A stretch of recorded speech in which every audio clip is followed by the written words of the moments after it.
जैसा बोओगे वैसा ही काटोगे।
पकड़ो कोई सब, पकड़ो पकड़ो, मेरा पैसा लेकर भाग गया साहब।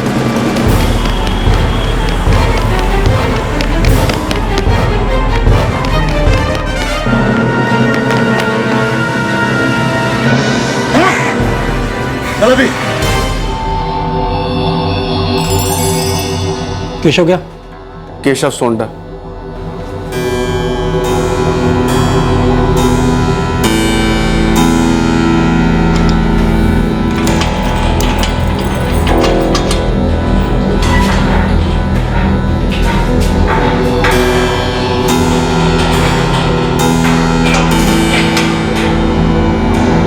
क्यों बे?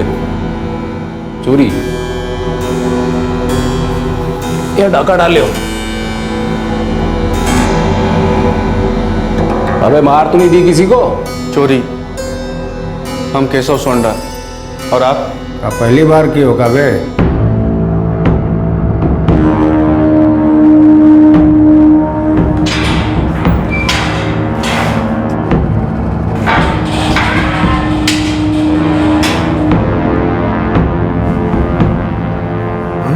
ये हमसे नहीं होगा। तू नीरज से बात कर। तेरे गांव बसवी के पास वाले गांव पराहा का ही रहने वाला है। नीरज कहाँ मिलेगा? यही मिलेगा और कहाँ मिलेगा, और कब मिलेगा ये कौन नहीं जानता। चांस लेना पड़ेगा।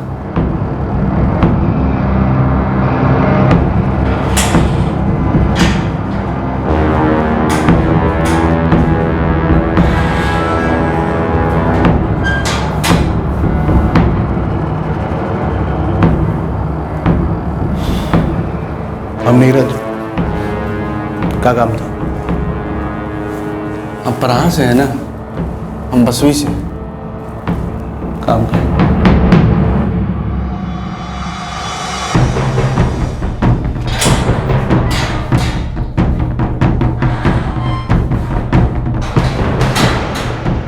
हरिराम।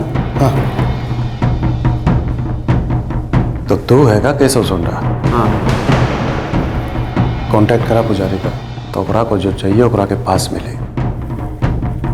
पुजारी कहाँ मिलेगा? नंबरवा दे देंगे ओका। कोशिश करते रहना, कबो न कबो लग जाए। ओकरा के हमरा नाम लेके बात करना, तो हर काम हो जाए।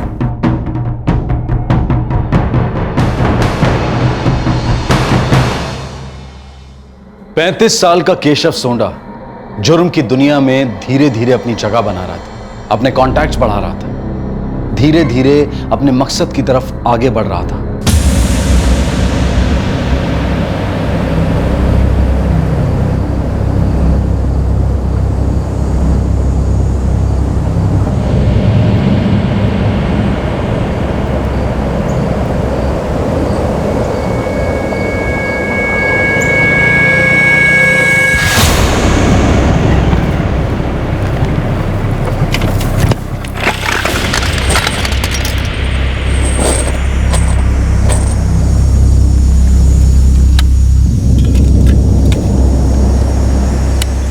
इसमें से तो एक टाइम पर एक ही गोली चलेगा ना, फिर दोबारा लोड करना पड़ेगा। देसी है, यहीं बनता है। पुलिस भी पता नहीं लगा पाएगी कहाँ से लाए हैं।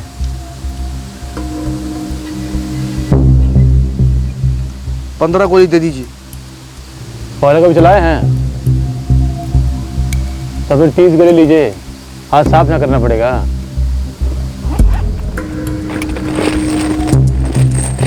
ले लीजिए।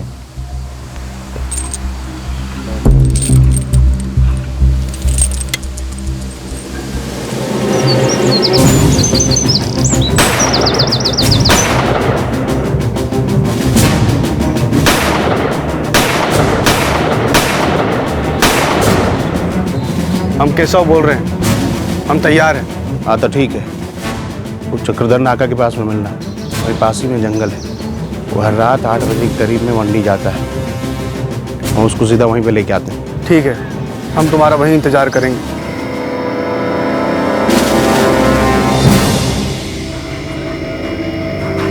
क्या हुआ?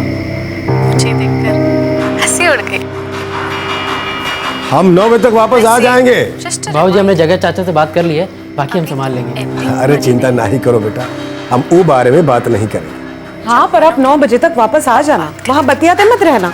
अब निकलूंगा तब तो आऊंगा। तब तो उसे बात करेगा।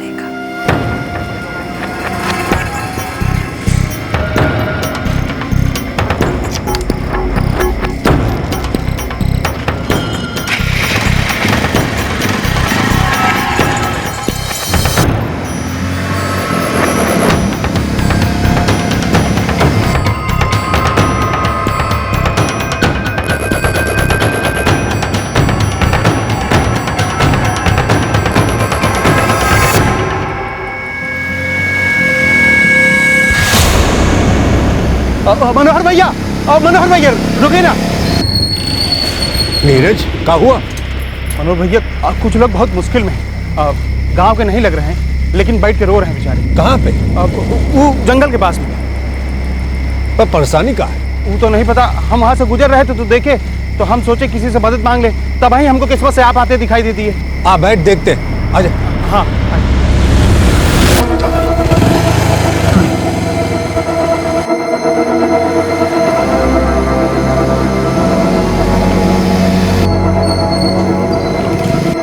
नीरज कहाँ है वो लोग? अब इधर ही पास ही में है, लेकिन ये मोटरसाइकिल नहीं जा पाएगा ना, तो पैदल चलना पड़ेगा।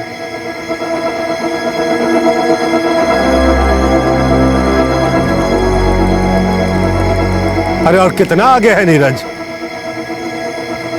है नीरज, ये क्या हो रहा है? अरे काहे को लाए हो हमको यहाँ? नीरज सुना।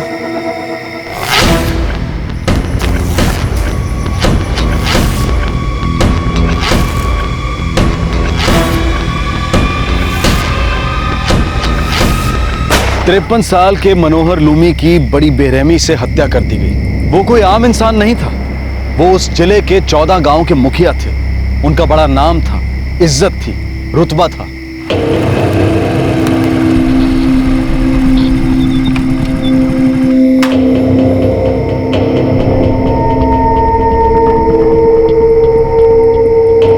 एक बात याद रहे, ऐसा इस घर में कुछ भी नहीं होना चाहिए जिससे हमारी नमस्ते काका। सुनो बेटा, अरे मनोहर जी कहाँ हैं? वो तो मंडी निकल गए, आपसे नहीं मिले। वो तो आए ही नहीं। बेटा हम घर लौट रहे थे तो चक्रधर नाके के पास मनोहर जी की मोटरसाइकिल ये सड़क के किनारे ही पड़ी हुई दिखी। क्या?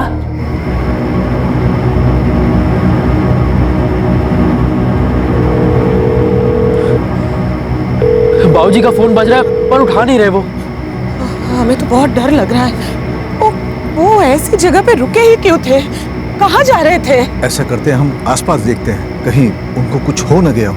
मनोहर जी, बाबूजी, मनोहर जी, बाबूजी, बाबूजी, मनोहर जी, मनोहर जी, बाबूजी, बाबूजी, मनोहर जी, बाबूजी, बाबूजी, बाबूजी, बाबूजी, मनोहर जी, मनोहर जी, बाबूजी, बाबूजी, मनोहर जी, मनोहर जी, बाबूजी, मनोहर जी, बाबूजी, आज सब क्या हो गया?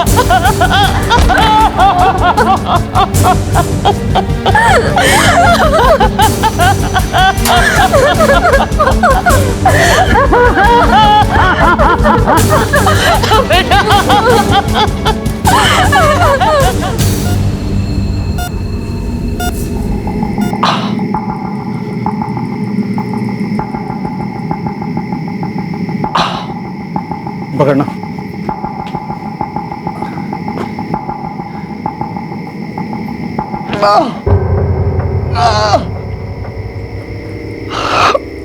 गोली निकाल दी है, लेकिन तुम दोनों को आज रात में ही यहाँ से भाग जाना पड़ेगा, और कुछ दिनों के लिए हम भी यहाँ से गायब हो रहे हैं। भैया आप चल तो सकोगे ना? नागेश, अब देर मत कर।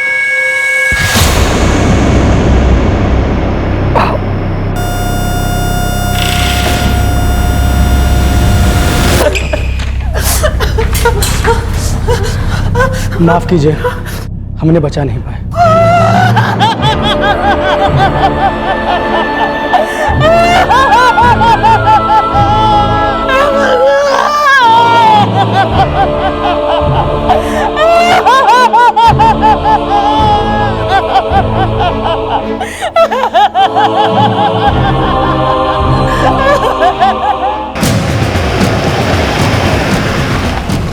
सर, मनोहर जी ने अस्पताल में दम तोड़ दिया।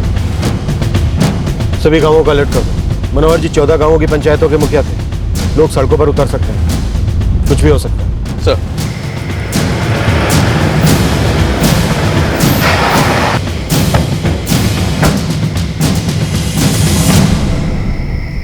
बहुत ही क्रिटिकल कंडीशन में उन्हें यहाँ लाया गया था, इसलिए हम उन्हें बचा नहीं पाए। पोस्टमार्टम रिपोर्ट कब तक मिल सकती है? अगर सुबह तक गांव वालों को बॉडी नहीं सौंपी गई तो वो लोग हंगामा खड़ा कर सकते हैं।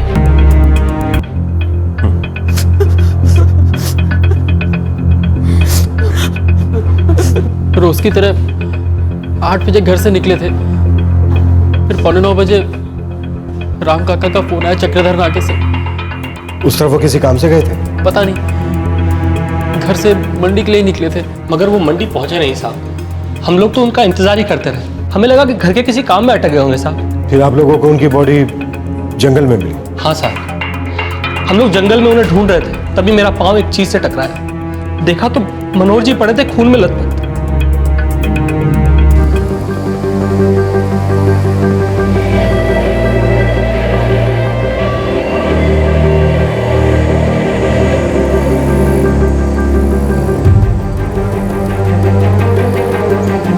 अब ये यहाँ मिली थी मनोहर जी की लाश।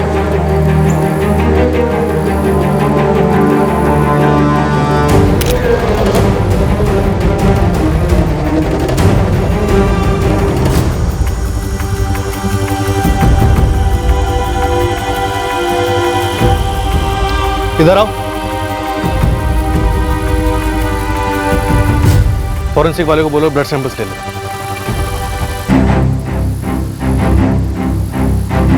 6 गोलियां, देसी कट्टा।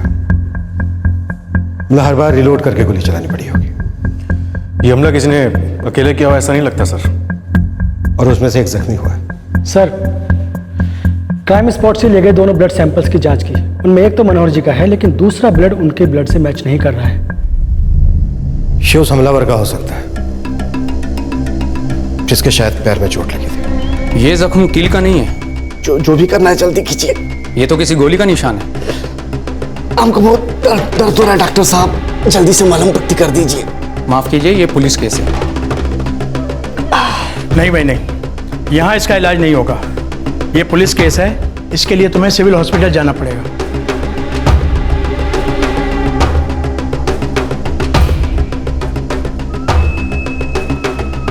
मैं आप सबका जज्बाती होना समझ सकता हूं, पर आप लोग ही बताइए, क्या बिना जांच के कोई मुजरिम पकड़ा जा सकता है? मनोहर जी पूरे 14 गांव के मुखिया थे, सब उनकी बहुत इज्जत करते थे।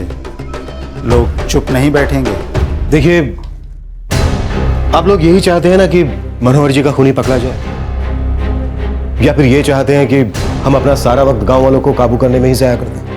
ठीक है, हम लोगों को समझाते, शांत करते, पर बाबूजी के हत्यारे पकड़े जाने चाहिए और उन्हें सजा भी मिलनी चाहिए। वो लोग बच के जाने नहीं चाहिए।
याद है कहाँ देना? हाँ, मुदला गाँव। जाओ। मनोहर लूमी को किसने मारा? इससे बड़ा सवाल अब यह बन गया था कि आखिर इस खून का मकसद क्या था। पुलिस के लिए इस खून का मकसद जानना बहुत मुश्किल हो गया था। ऐसी एक भी थ्योरी सामने नहीं आ रही थी जो इन सवालों का जवाब दे सके।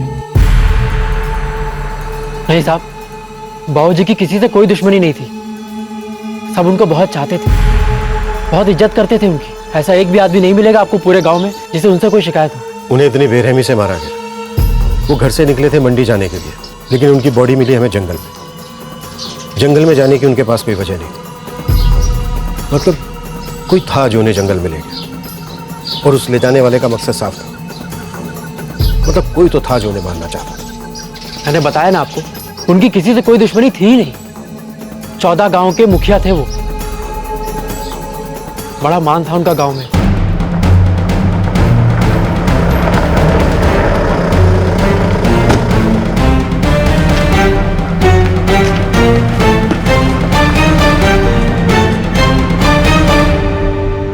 चौदह गांव की 14 पंचायतें हैं और हर एक का अपना अपना प्रधान है, पर उन सब प्रधानों के मुखिया थे हमारे मनोहर जी। देखिए, ये बात हम जानते हैं कि उनकी किसी के साथ कोई दुश्मनी नहीं थी, पर हमला तो हुआ है, और हमला करने वाले जंगल में भाग गए। वो जंगल में जिस तरफ भागे हैं उस तरफ पराहा गांव पड़ता है।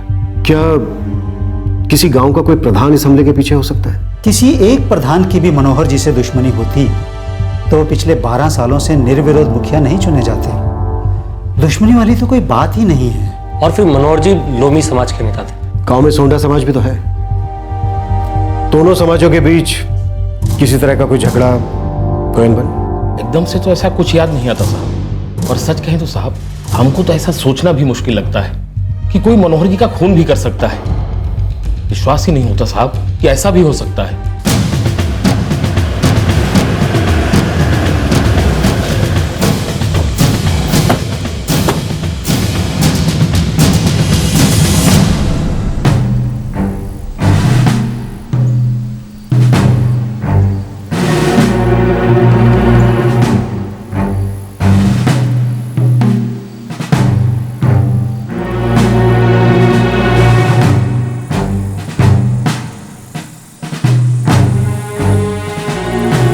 सर, ये रास्ता मंडी की तरफ जाता है। मनोहर जी शायद इसी रास्ते से जा रहे होंगे। किसी ने उनको बीच रास्ते में रोका और जंगल में ले गया। सर, क्या ऐसा हो सकता है कोई ने जबरदस्ती वहां ले गया हो? पोस्टमार्टम में हाथापाई के तो कोई निशान नहीं। हाँ, ये हो सकता है कि कोई किसी बहाने से उन्हें जंगल में ले गया, जहाँ हमलावर पहले से मौजूद है, और उनके वहां पहुंचते ही हमलावर ने उन पर गोलियां चला दी। हाँ सर, ऐसा हो सकता है। अगर कोई किसी बहाने से उन्हें जंगल में ले गया है तो इसका मतलब यह है कि कोई जान पहचान वाला है, शायद इसी गाँव का। दुश्मनी का एंगल है ये तो पक्का है, और दुश्मनी भी इतनी पुरानी है जिसका किसी को अंदाजा नहीं।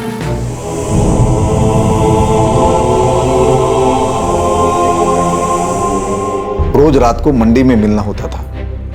सब लोग जो है अपना दुकान धंधा बंद करके मिलते थे, बातचीत करते थे। मनोहर जी जब वहां नहीं पहुंचे तो किसी ने उनके घर पर फोन नहीं किया? अब साहब, बात यह है कि हम तो रोज की बातचीत करते थे। कभी कभी कोई नहीं आ पाता तो घर पे अपने अपने काम होते हैं। हमें लगा कि मनोहर जी किसी काम में फंस गए हैं, लेकिन जब हम घर लौट रहे थे तो उनकी मोटरसाइकिल देखी तो हमें लगा कि कुछ गड़बड़ है।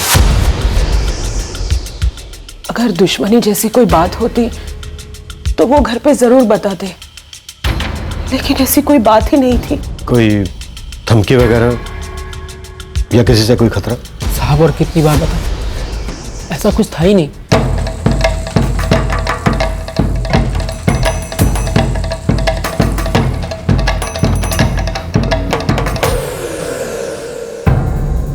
ये काम किसी नक्सली का नहीं है साहब। मनोहर जी एक रईस आदमी थे, कोई फिरौती का चक्कर? अब सब ऐसी कोई बात होती तो पता चल जाता। आग की तरह फैलती है खबर, होती नहीं इसी बात। देसी कट्टे के एंगल के बारे में कुछ पता चला? ये पता लगाना तो बहुत मुश्किल है। ऐसे बहुत से लोग हैं जो देसी कट्टा बनाते हैं, कुछ ऐसे एजेंट भी है जो उन्हें बेचते हैं, कोई उनका रिकॉर्ड नहीं रखता। ये तो आप मुझसे बेहतर जानते साहब। नक्सलियों को कोई एंगल नहीं, कोई दुश्मनी नहीं, कोई पुराना बैर भी नहीं। कुछ पता नहीं चल पा रहा है सर। ना तो गुनहगार का पता चल रहा है और ना ही खून करने के मकसद का। एक आदमी 12 साल से 14 गांवों की पंचायतों का मुखिया है। 12 साल से। उसे भला कोई क्यों मारे? वो भी इतनी बेरहमी से। देसी कट्टे से 6 गोलियां चलाई। कहीं ऐसा तो नहीं है कोई कड़ी हमारी नजरों से चूक गई? सर जांच हमने जहां से शुरू की थी अभी भी वहीं पर ही है। किसी कड़ी का नजरों से चूकने के लिए जांच को आगे भी तो बढ़ना जरूरी है। मुझे गांव का अंदरूनी मामला लग रहा है। ऐसा हो सकता है कि पूरे गांव ने मिलकर, मेरा मतलब है कि गांव की पंचायत ने मिलकर या फिर 14 गांवों की पंचायत ने मिलकर किसी को सुपारी दी और इसी वजह से सब चुपचाप बैठे हैं। और यही वजह है कि हमारे हाथ कोई सुराग नहीं लग रहा है। और वही लोग हंगामा खड़ा कर रहे हैं कि हम अब तक खूनी को पकड़ नहीं पाए। इसी वजह से तो शक हो रहा है।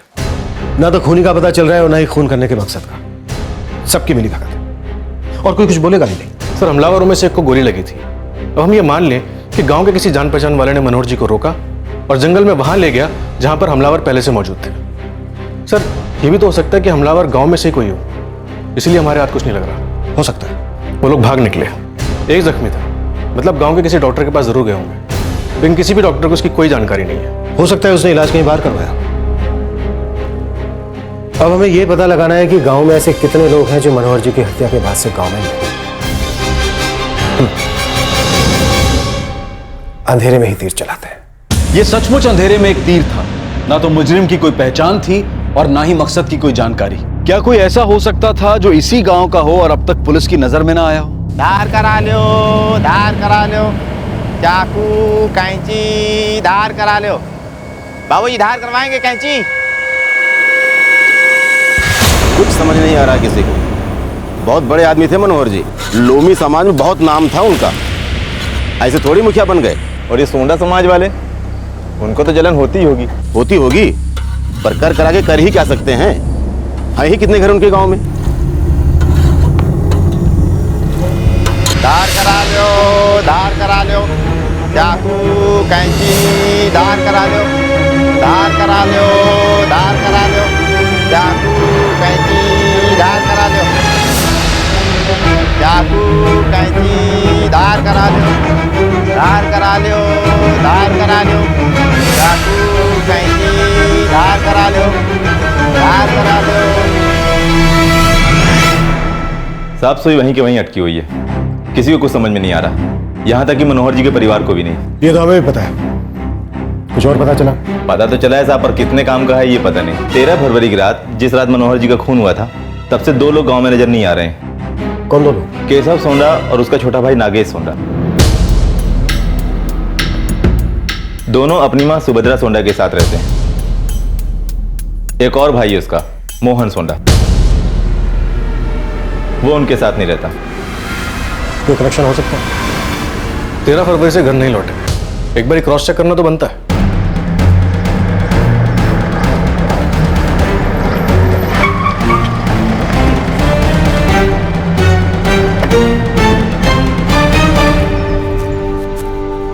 सुभद्रा जी।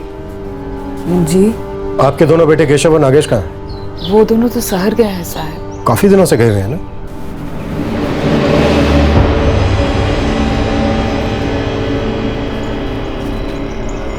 क्या हुआ सर? तुम मोहन हो ना? जी हाँ। नहीं कुछ नहीं, बस ये पूछ रहे थे कि केशव और नागेश कहाँ? वो तो शहर गए हैं कुछ काम से। क्या बात है, सबके सब एक जैसा ही जवाब दे रहे हो कि शहर गए हैं, किसी काम से गए? ऐसे किस काम से गए हैं कि 4 दिन से घर नहीं लौटे? साहब हम किसान हैं, खेतों के लिए खाद बीज कुछ ना कुछ लगता ही है। शायद खेतों के लिए कुछ सामान लाने गए होंगे। ए अम्मा, जाने से पहले कुछ बोल के गए थे? नहीं तो खेत के लिए सामान लेने जा रहा हूँ, बस इतना ही कह के गया। ऐसा क्या लाने गए थे कि अभी तक घर नहीं आए? अब साहब बरसों पहले हम खेतों का बंटवारा कर दिए कि सब अपना खेत संभालता है और हम अपना। अब हो सकता है कुछ ऐसा काम हो जिसका मुझे पता ना हो। और अम्मा को तो आप देख ही रहे हैं, बुढ़िया आ गई हैं।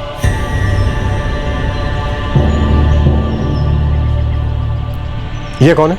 ये केशव की पत्नी है। फिर तो इन्हें जरूर पता होगा कि इनका पति कहाँ है।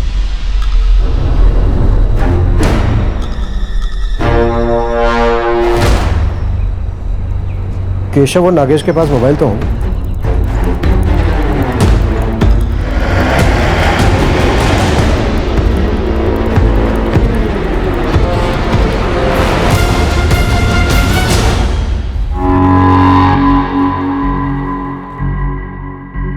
दोनों के फोन बंद है।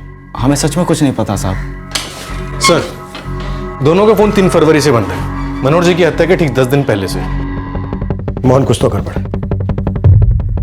क्या तेरे भाई मनोहर जी के खून में शामिल है? साहब, पहली बात तो ये है कि हमें सच में नहीं पता कि वो दोनों कहाँ हैं, और दूसरी बात ये है कि हमारे भाई मनोहर जी को मारेंगे क्यों? इसी सवाल का जवाब तो हम भी ढूंढ रहे हैं। देख, अगर तुझे कुछ पता है तो सच सच बता दे।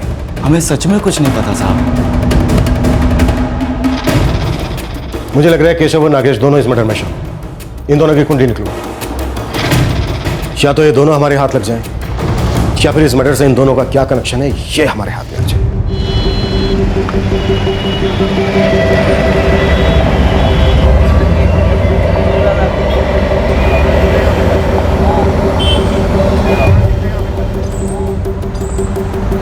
नहीं मालूम साहब, तो केशव मिला था जेल में, अपने गांव बसवी में कोई बहुत बड़ा कांड करवाना चाह रहा था। क्या कराना चाह रहा था वो नहीं मालूम साहब, पर परहा गांव का एक आदमी है नीरज, वो जानता है।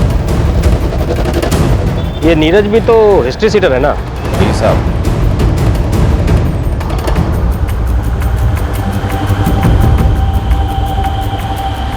सर, केशव एक हिस्ट्री शीटर है, उसके ऊपर चोरी और डकैती के कई मामले भी दर्ज है। अजीब बात यह है कि उसने जुर्म की दुनिया में 1.5 साल पहले ही कदम रखा है। उसने पराहा गांव के एक हिस्ट्री शीटर नीरज से कुछ काम करवाया है। नीरज की सारी डिटेल्स मिल गई हैं सर। मूव।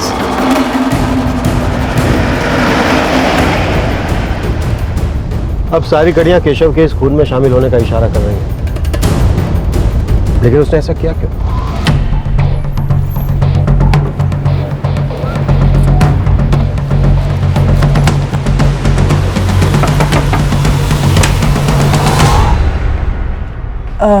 जी? नीरज? वो नहीं है। आप कौन? हम उनकी पत्नी हैं। कहाँ गया? पता नहीं। पता नहीं मतलब? पति है तुम्हारा? साहब, वो हफ्तों बाहर रहते हैं, कभी बता के नहीं जाते हैं। उसका मोबाइल नंबर?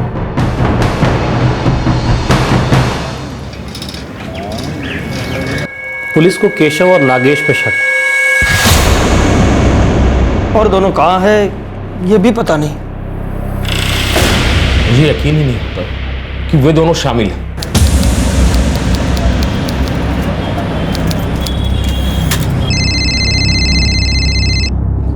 नमस्ते कृपाल जी। विष्णु जी, आप मनोहर लोगी और केशव सोंडा के बीच कड़ी ढूंढ रहे थे ना? जी। ऐसी एक कड़ी है।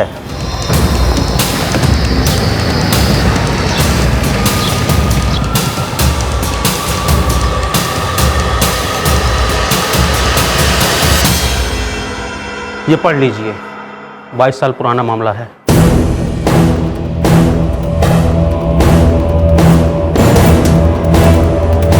सर, 22 साल पुराना कनेक्शन, 22 साल।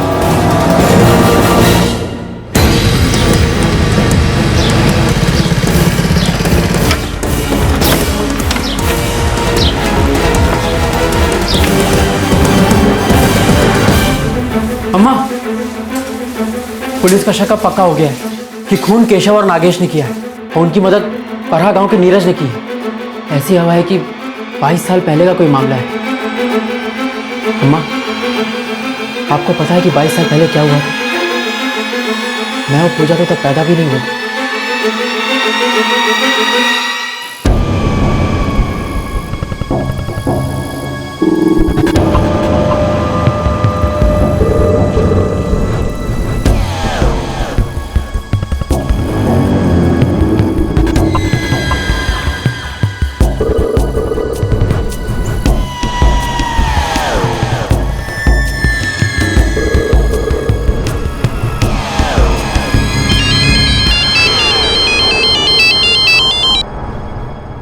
महाराज बोल। केशव, मोहन और नागेश, इनकी एक मौसी है, नाम है लीला रानी, यही मोपना गांव में रहती है। ले, याद है कहाँ देना? हाँ, मोपना गाँव। केशव की अम्मा सुभद्रा की सगी बहन है लीला रानी, विधवा है वो। दोनों वहां छुपे? ये तो पता नहीं साहब। ठीक है।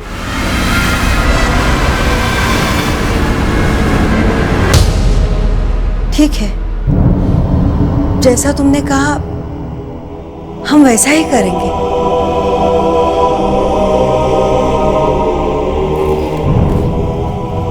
अम्मा, पुलिस को केशव और नागेश पे पूरा शक है। कितना समझा केशव को, भूल जा, बीती बातों पे मिट्टी डाल। पर नहीं माना, नहीं समझा। क्या मिल गया उसको ये सब करके? बीज तो उसने बोया है अम्मा, अब भुगतेगा भी वही। पहले मोपना गांव में केशव और नागेश की मौसी लीना के घर पर देखते हैं, हो सकता है वो दोनों वहीं हो।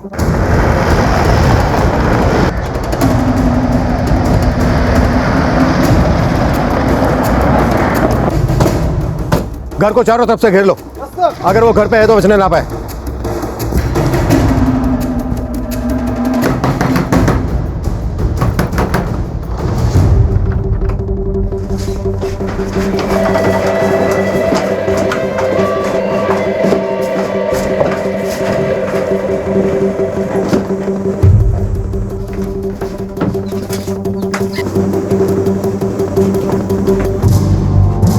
वो यहाँ नहीं है। आप झूठ बोल रही हैं। हम झूठ क्यों बोलेंगे? हमें पता है मनोहर जी के खून के बारे में। नागेश और केशव यहाँ कभी नहीं आएंगे।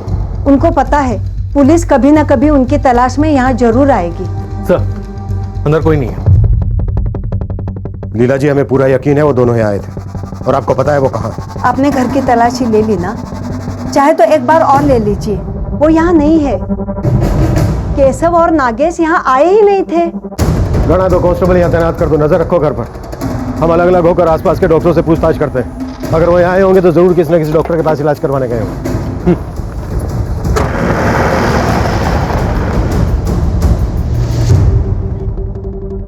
जी हाँ, एक आदमी आया था, नाम तो नहीं पता, पर एक 30 साल का था और उसके दाहिने पैर में गोली लगी थी। जी हाँ, आया था। उसे देखते ही मैं समझ गया था ये पुलिस केस है। उसके पाँव में गोली लगी थी, इसलिए मैंने उसे सिविल हॉस्पिटल जाने के लिए कहा।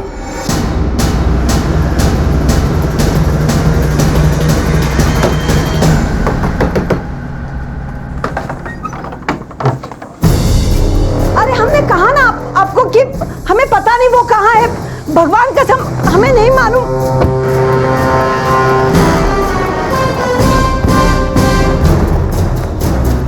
अम्मा, पुलिस ने मौसी को हिरासत में ले लिया।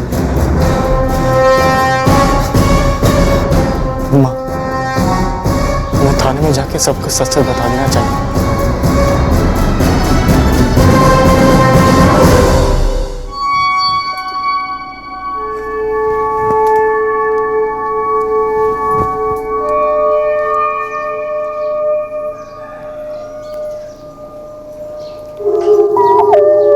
केशव, बस कर। क्यों इतना परेशान है बेटा? बेटा, हमारे सामने भी पूरी जिंदगी बाकी है। जिंदा रहने के लायक नहीं है वो अम्मा, उन्हें जीने का हक नहीं है। मैं उन लोगों को जिंदा नहीं छोड़ूंगा। बेटा, हम तुम्हें खोना नहीं चाहते।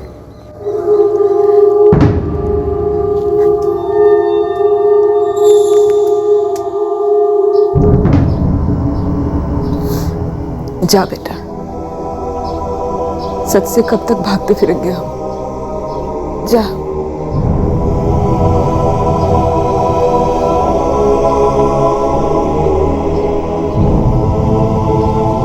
हम कितनी बार बोले वो लोग हमारे यहाँ नहीं आए थे। आप झूठ बोल रही हैं। केशव और नागेश मोपना गांव में आए थे, उनमें से एक जख्मी था। अब सच सच बता दीजिए वो दोनों कहाँ छुपे? मौसी वही कर रही है जो उसे करने के लिए कहा गया है। मतलब तुम्हारी माँ, तुम्हारी मौसी पहले से सब जानते थे कि मनोहर लोमी के कत्ल के पीछे केशव और नागेश? मौसी, अब सच बताना ही पड़ेगा। साहब, केशव उस हादसे को कभी भुला ही नहीं पाया। वो सिर्फ 13 बरस का था और हम 8 बरस के।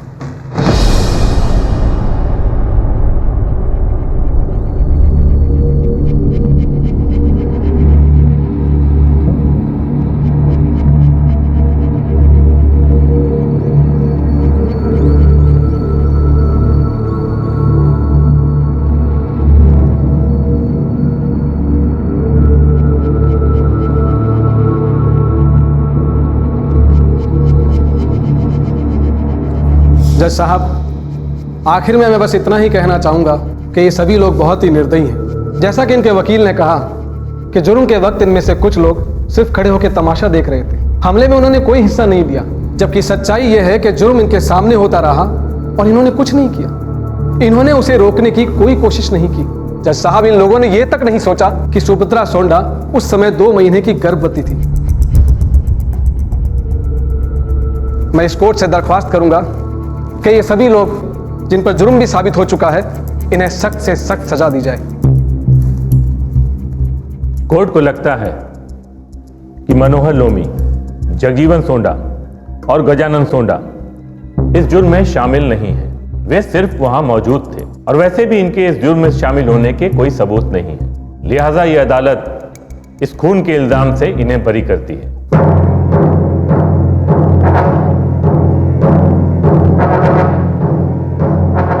कोर्ट महेंद्र लोमी, नारायण लोमी, मंगल लोमी और शंभू लोमी को इस जुर्म में दोषी करार देती है और इन्हें आजीवन सश्रम कारावास की सजा देती है।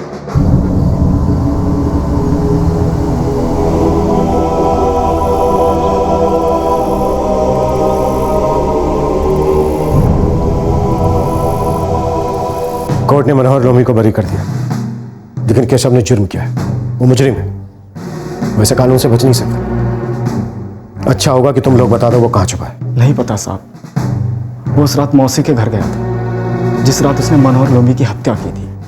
मतलब तुम लोग जानते थे कि उसने मनोहर लोमी की हत्या की? नहीं पता साहब, ना हमें ना मौसी, किसी को पता नहीं था। अंदर ही अंदर वो उस गुस्से को पालता रहा 22 बरस, पर हम में से किसी ने ये सोचा तक नहीं था कि एक दिन सचमुच वो अपने बाबूजी की हत्या का ऐसा बदला लेगा। यहाँ बैठिए।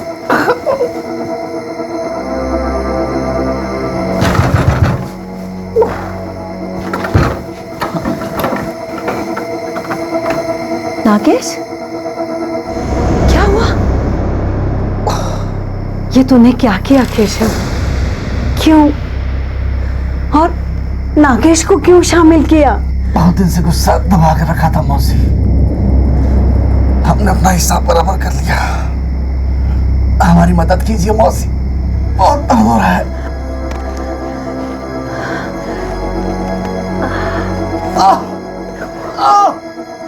बहुत खून बहा है, डॉक्टर को बुलाना होगा। पर मौसी, ऐसा कोई डॉक्टर है जो यहाँ घर आके मलहम पट्टी करे?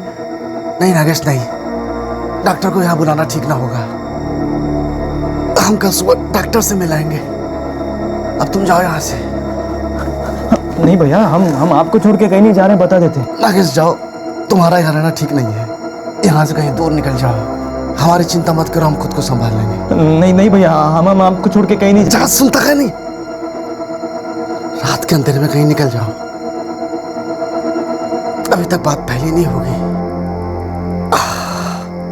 नागेश चला गया, कहाँ पता नहीं। केशव एक दिन रुका, पर किसी डॉक्टर ने उसकी मदद नहीं की।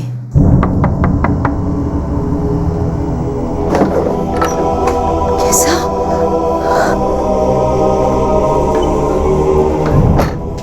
क्या हुआ केशव? किसी डॉक्टर ने इलाज नहीं किया? नहीं मौसी, सबको लगता है कि पुलिस केस हो जाएगा। हमें भी अब यहाँ से निकल जाना चाहिए, नहीं तो आप मुसीबत में पड़ जाएंगे। और जाएगा कहाँ? पता नहीं, पर आप हमारी चिंता मत करिए, हम खुद को संभाल लेंगे। पैसे हैं ना तेरे पास?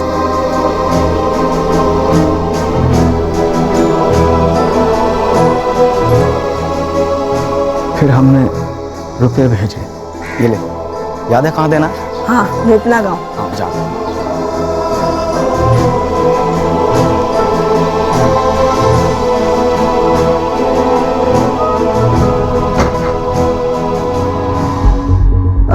केशव, गांव के लोग उखड़े हुए हैं। पुलिस वालों पे खूनी को पकड़ने का बहुत दबाव है।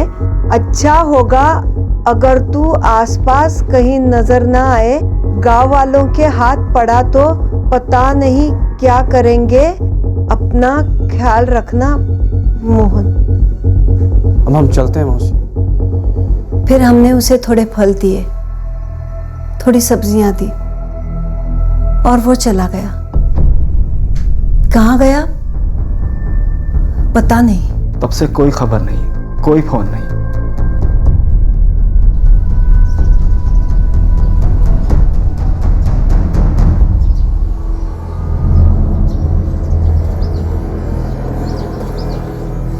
कभी सोचा ही नहीं था कि 22 साल पहले हुए हादसे की कीमत अब जाके चुकानी पड़ेगी मनोहर जी को।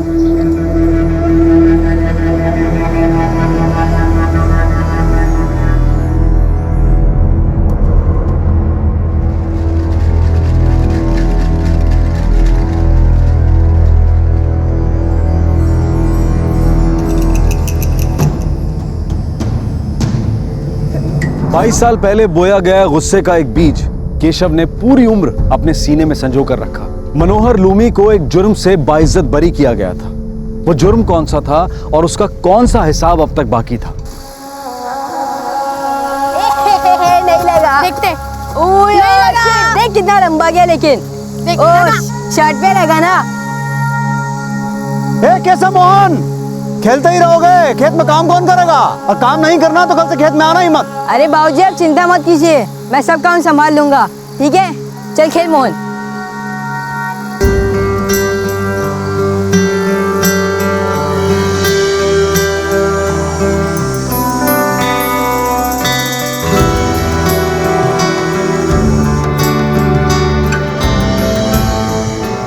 कल शहर जाके डॉक्टर को दिखाना है।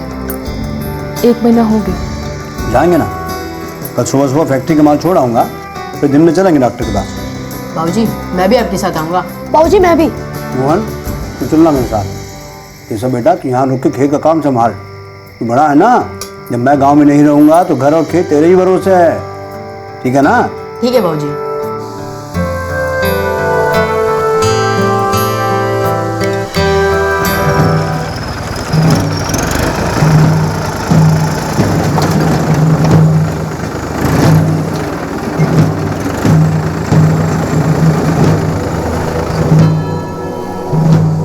लक्ष्मण क्या सोचे हो?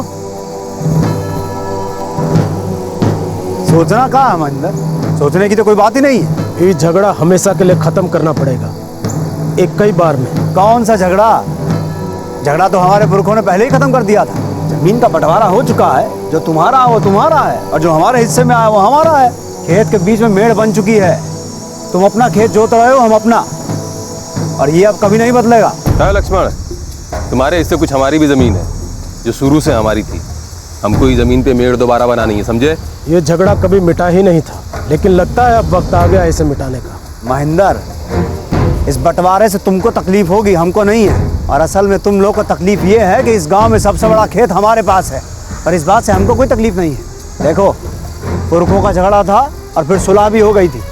अब हमको कोई जरूरत नहीं लग रही कि फिर से बैठ के बंटवारे की बात करें। ये तो बड़ा घमंडी आदमी है, एकदम उज्जड़। उनका घमंड अब बर्दाश्त नहीं होता हमसे। माथा खराब कर दिया। अरे उसके हिस्से में कुछ जमीन हमारी है, बंटवारा गलत हुआ था। बरसों से यही झगड़ा चला आ रहा है। लक्ष्मण के बाप और हमारे बाबूजी के बीच भी यही झगड़ा था। ये जमीन हमारी है और हमका मिले के चाहिए बस। गांव में सबसे बड़े खेत का मालिक है वो इस समय, और उसकी पूरी जात में आज तक इतनी जमीन किसी के पास नहीं रही। अरे तभी तो इतनी अकड़ है उस साले में। इस गांव में हमारी जात का बहुमत है। वो की जात के तो गिने चुने घर हैं यहाँ, लेकिन तब भी नारायण और महेंद्र को उसका घमंड बर्दाश्त करना पड़ता है। कुछ तो करना पड़ेगा भाई। हम अपने समाज के प्रधान लोगों से बात करते हैं, उन्हें यह मसला सुलझाने को कहते हैं, ताकि ये झंझट हमेशा के लिए खत्म। अगर वो फिर भी नहीं माना तो अब तो जो ठीक होगा वही करेंगे।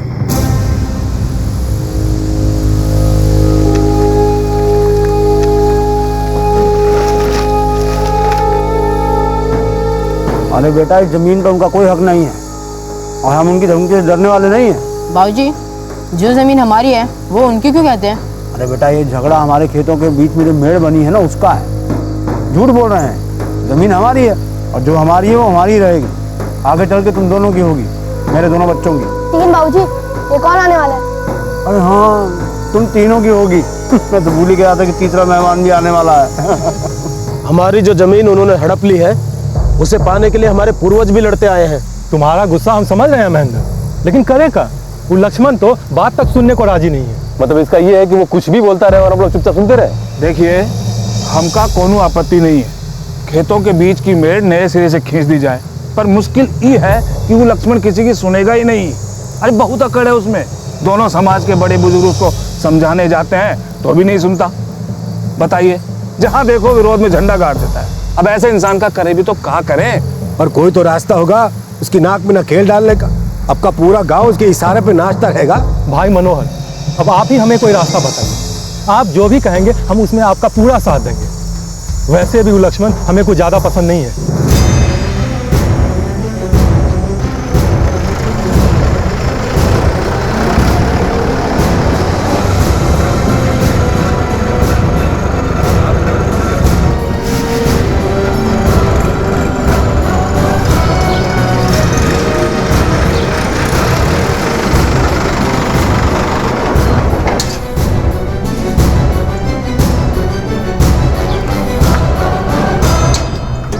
पगला गए हो क्या तुम लोग जो ये सुझाव लेकर यहाँ आए हो? लक्ष्मण, हम बड़प्पन दिखा के अपना हाथ आगे बढ़ा रहे हैं और तुम अकड़ दिखा रहे हो। और हम तुम्हें कोई कम कीमत नहीं दे रहे। इतना रुपया कोई नहीं देगा जमीन का। रुपया ले लो और महेंद्र और नारायण को उनकी जमीन का हिस्सा लौटा दो। बात खत्म हम हिस्सा के लिए। मनोहर, वो जमीन हमारे बाप दादाओं की है, उनसे विरासत में हमको मिली है और हमारे बाद हमारे बच्चों को मिलेगी। ना तो हमको मेड़ बदलनी है और ना ही वो जमीन बेचनी है। बात आ गई समझ में आपको? है लक्ष्मण, बहुत गलत कर रहा है तो एक नतीजा तुझे भुगतना पड़ेगा। समझा रहे हैं? यही सुझाव हम आपको दे रहे हैं। जो है जैसा है वैसा ही रहेगा। हमें डरा धमका के अपने मन की कर लीजिएगा क्या? सोचना भी मत, हम किसी से डरने वाले नहीं हैं।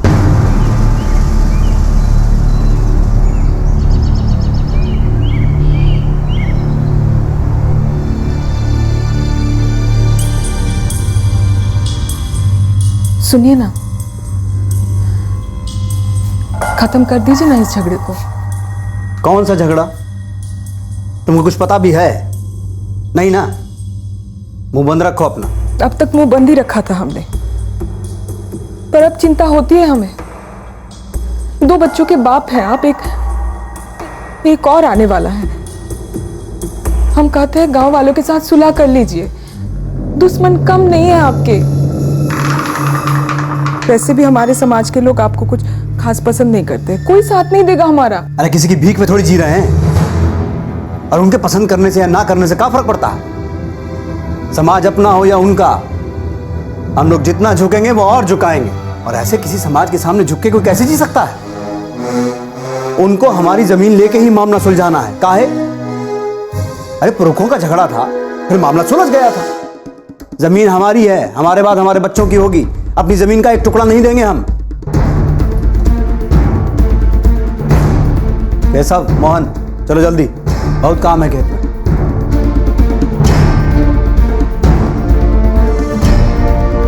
लक्ष्मण स्वभाव से ही विद्रोही था, समझौता नहीं करना चाहता था। लक्ष्मण महेंद्र और नारायण के साथ अपने खेत के मेड़ को लेकर चल रहे झगड़े को सुलझाने को राजी नहीं था। उसका अपने समाज के लोगों से भी कोई बहुत अच्छा रिश्ता नहीं था। वो अपनी जिंदगी अपनी शर्तों पर जीने में विश्वास रखता था और आखिर उसे इसकी कीमत चुकानी पड़ी।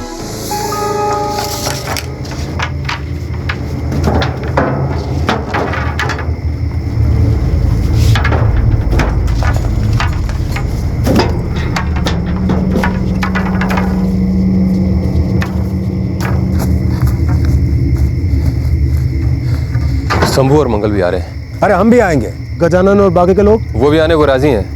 हालांकि उनको लगता है कि एक बार हमको सोच लेना चाहिए। और तुम्हें क्या लगता है, हमें अभी भी सोचना चाहिए? यह सोचने का अब सवाल पैदा नहीं होता है। जितना सोचना समझना था सब समझ नहीं, अब तो ये झमेला ही खत्म कर देना है।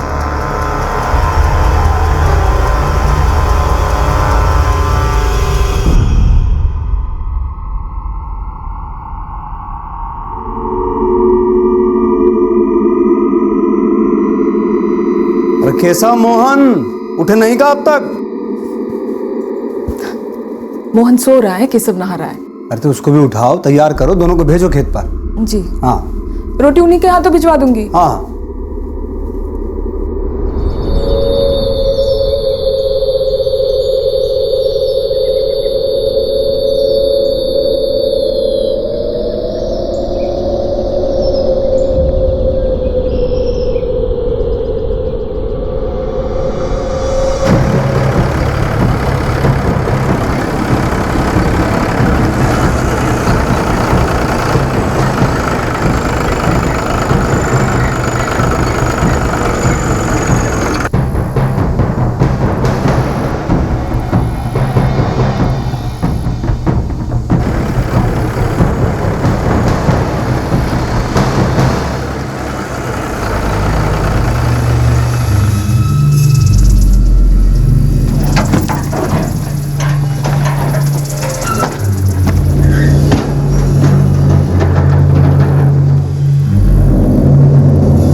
हुआ बेटा?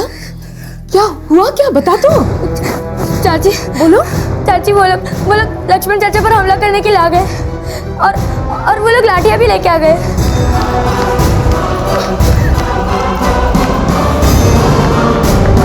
अम्मा, अम्मा, बाबूजी, अम्मा, बाबूजी, बाबूजी, बाबूजी,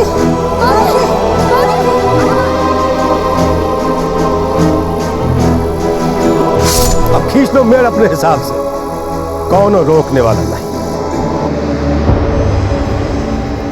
हम जानते हैं भूलना इतना आसान नहीं है, मगर बेटा हम कर भी क्या सकते हैं। भूल जा केशव, भूल जा, बीती बातों पे मिट्टी डाल बेटा। मिट्टी तो डालेंगे अम्मा, पर बीती बातों पे नहीं, मनोहर लोमी की लाश पे। जब तक वो जिंदा है हम चैन से नहीं रह सकते। भैया हम आपके साथ हैं। चुप कर, तू तो तब पैदा भी नहीं हुआ था, तुझे क्या पता क्या हुआ? हाँ? पैदा नहीं हुआ तो क्या हुआ अम्मा? वो हमारे भी तो बाबूजी थे। उन लोगों की वजह से मैंने अपने बाबूजी का चेहरा तक नहीं देखा। बेटा हमें भी गुस्सा आता है, बहुत गुस्सा आता है, और बेटा गुस्से से जिंदगी नहीं चलती। 21 साल से चैन की नींद नहीं सोया अम्मा, 21 साल। तू सो सकी चैन से? सब कुछ था हमारे पास, हमारी ज़मीनें छीन ली गई, पीने के लाले पड़ गए, जो उनका नहीं था वो भी उन लोगों ने हमसे छीन लिया। हमारे बाबूजी को जान से मारा उन्होंने। कि सब उन लोगों ने गलती की गलती उन लोगों ने, मगर उस गलत को सही करके जो कुछ भी हमने खोया क्या वो वापस मिल जाएगा? क्या मिलेगा तुझे गुस्सा करके? माँ हमारी आंखों के सामने से, दिमाग से, दिल से वो मंजर नहीं निकलता है। कितनी बेरहमी से उन लोगों ने हमारे आंखों के सामने हमारे बाबूजी को मारा था। तुझे भी मार दिया होता अगर उन्हें नहीं लगा होता कि तू मर चुकी है, वरना न तू जिंदा होती न नागेश।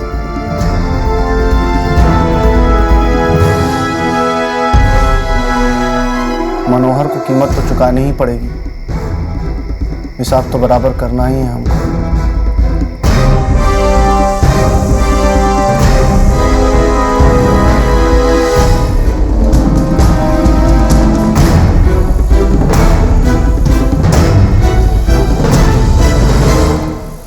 केशव के अंदर गुस्सा उबल रहा था जो उसने मनोहर को मारकर शांत कर लिया था। मनोहर अब मर चुका था, लेकिन केशव अब भी सहन कर रहा था। वो दर्द से गुजर रहा था, पुलिस से, कानून से भाग रहा था, लेकिन वो कब तक भाग सकता था?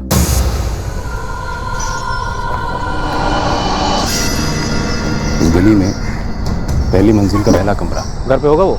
सुबह से बाहर तो नहीं निकला है साहब।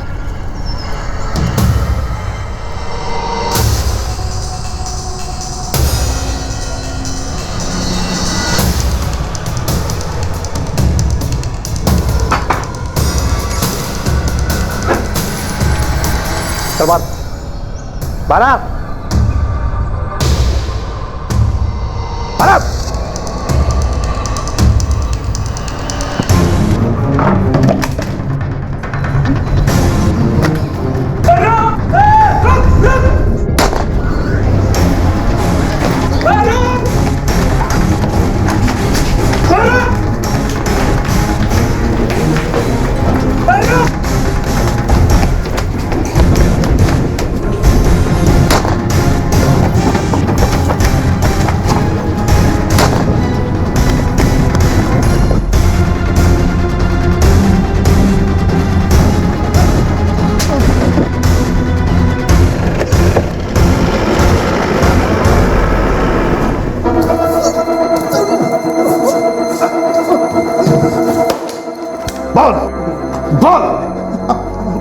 बताते साहब, हम ही किए थे केसों की मदद, लेकिन साहब हम सिर्फ और सिर्फ पैसे के लिए किए थे। मनोहर भैया को हम ही रोके थे और हम ही लेके गए थे, लेकिन हमको ये नहीं पता था कि वो लोग उनका जान ले लेंगे।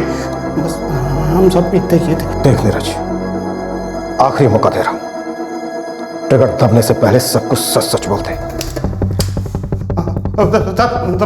बताते हैं सब वो जंगलवा में होगा। सब हमसे कह रहा था पहले अपनी मौसी के घर में जाएगा और इसके बाद में जंगलवा में अकेले छुप जाएगा। और नागेश? नागेश के बारे में हमको कुछ नहीं पता साहब। साहब वो केशव आज तक हमको कुछ नहीं बताया साहब।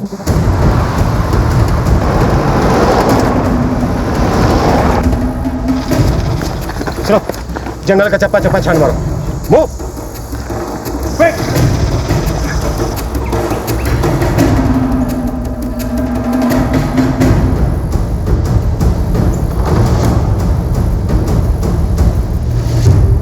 सभी गांव वालों को यह सूचित किया जाता है कि बस्ती गांव का केशव सोंडा एक मुजरिम है। पुलिस को उसकी तलाश है। उसके दाहिने पांव में चोट लगी है। किसी को भी उसके बारे में कुछ भी पता चले तो पुलिस को इत्तला कर दे। जो कोई उसे बचाएगा वो भी जुर्म का भागीदार माना जाएगा।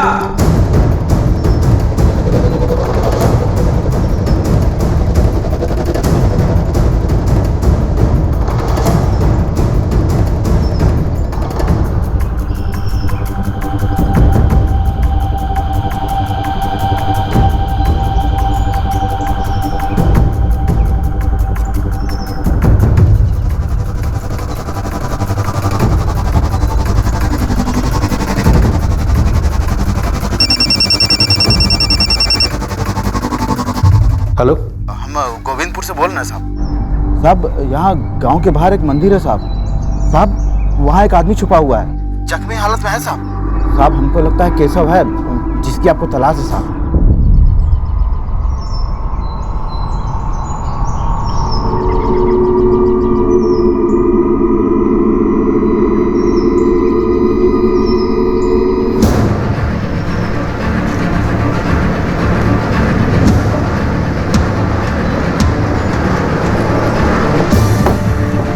मंदिर को चारों तरफ से घेर लो, वो निकलने ना पाए। वर्मा तुम इधर से जाओ। जी हमें पता चला है खूनी छुपा हुआ है। सर वो यहीं पीछे। मूव।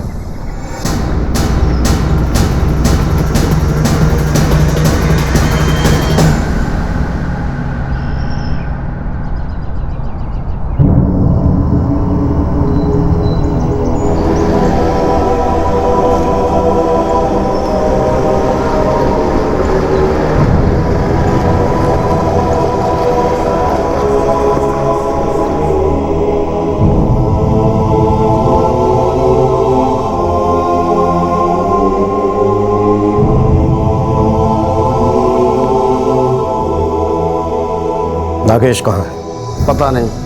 बेहतर होगा तू सच बोलते, बच तो वो भी नहीं पाएगा। हमने उसको बहुत दूर भेज दिया था और हमको पता नहीं वो इस वक्त कहाँ है। हम ये कबूल करते हैं कि मनोहर लोमी को हमने मारा था और हमें इस बात का कोई पछतावा नहीं।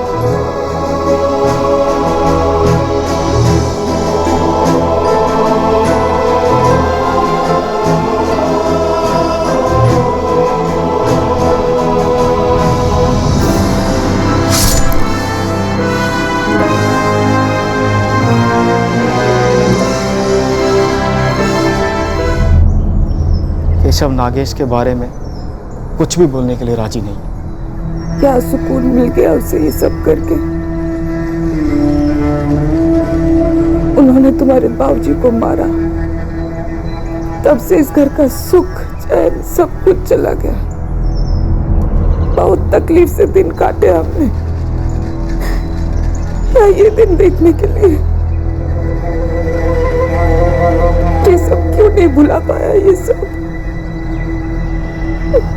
क्यों नहीं भुला पाया वो।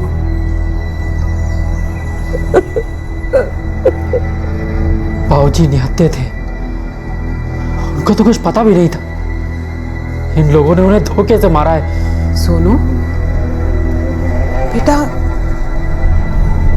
केशव अब पकड़ा जा चुका है।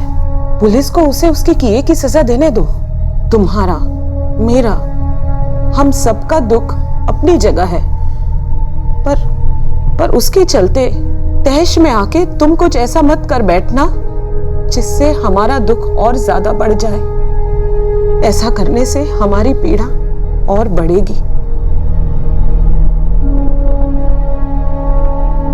केशव और नीरज फिलहाल जुडिशियल कस्टडी में है। केशव का छोटा भाई नागेश अब तक फरार है पुलिस ने उसके घर पर और हर तरफ निगरानी रखी हुई है। केशव के नजरिए से उसने अपने पिता की हत्या का बदला लिया, लेकिन क्या यह बदला वाकई उसके पिता के साथ हुए अन्याय का जवाब था?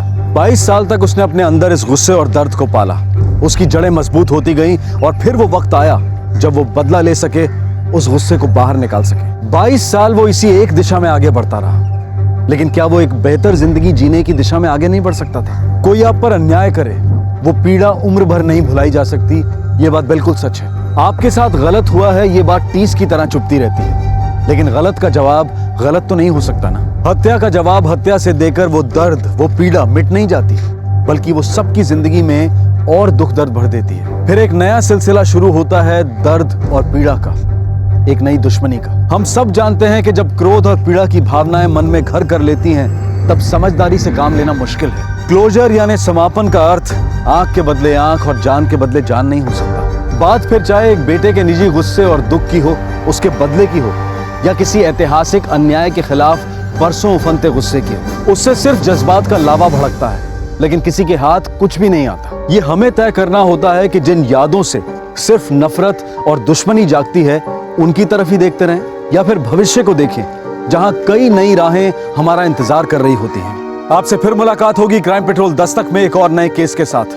तब तक अपना ख्याल रखें, सुरक्षित रहें और याद रखें, अपने आने वाले कल को देखें या अपने अतीत के बोझ को अपने सीने पर ढोते रहें। यह हमें खुद ही तय करना होता है। जय हिंद। इस तरह के और भी एपिसोड देखने के लिए हमारे चैनल को सब्सक्राइब करें और बेल आइकन दबाना ना भूलें।